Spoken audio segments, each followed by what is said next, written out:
Hi everyone, happy Wednesday. Thank you for joining our Keeping It Real weekly series. I'm Susan Johnson. I'm a nutritional therapy practitioner. I'm the founder of the Kick Cancer Movement. I'm a presidential diamond with doTERRA essential oils. And I love using this space along with over at Instagram, you can find me at Susan Johnson, to just educate and empower you guys to live your healthiest life. And we're focusing on cancer. That's a big topic. It's a scary disease that a lot of people are dealing with these days. And you've heard me just share a lot about that because of our own journey with cancer with our son, Kicker, who today is just thriving and doing really well, and he's cancer-free. But I want to touch on a really, really hard piece of walking through treatment, and it's the side effects. Oftentimes, the treatment can be so harsh on the body that while it's trying to get rid of the cancer, it's actually hurting the body more, and your side effects are becoming more and more aggressive or more noticeable. Now, all of these therapies, chemotherapy, radiation, and surgery can certainly be effective, but we have to recognize the importance to detox. So I'm going to make a point here. When you kill a tumor using chemotherapy, radiation, or surgery, what happens to that dead tumor waste? We have to be pushing it out, right? We have to be really, really proactive at pushing toxins out of our body. So before I go any further, I encourage you to share this.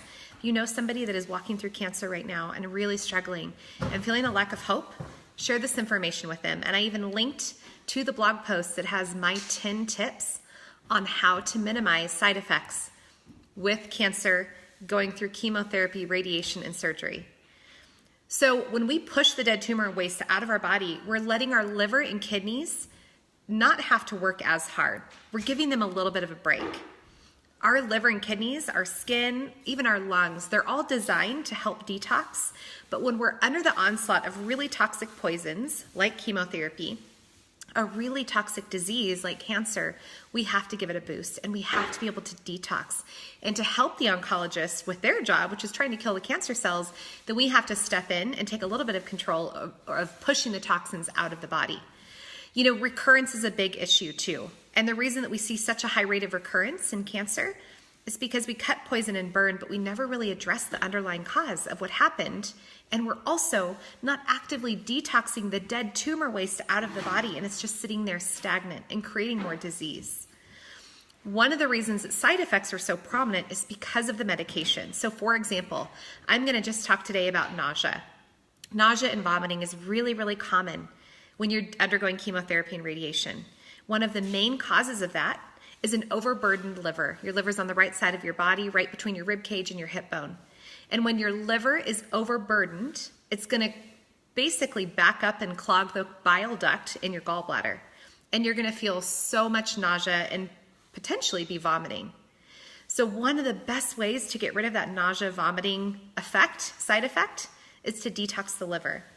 You can also use things like peppermint essential oil just to smell it, to be able to get rid of that feeling. By detoxing the liver, you're making space for the liver to be able to do its job and properly clear out the chemotherapy, the dead tumor waste, the radiation, all of the different things that your body's going through. So I want you to click on the link in the title to this Keeping It Real, and you're going to read 10 ways to minimize side effects from chemotherapy, radiation, and surgery. I shared all my best tips with you on the blog post. I just really wanted to get on here today to help you understand the importance of detoxing the body so that A, you're not having those side effects, but B, you're helping address the underlying cause. I hope this was helpful. Make sure to read, and I'll look forward to seeing you guys next week.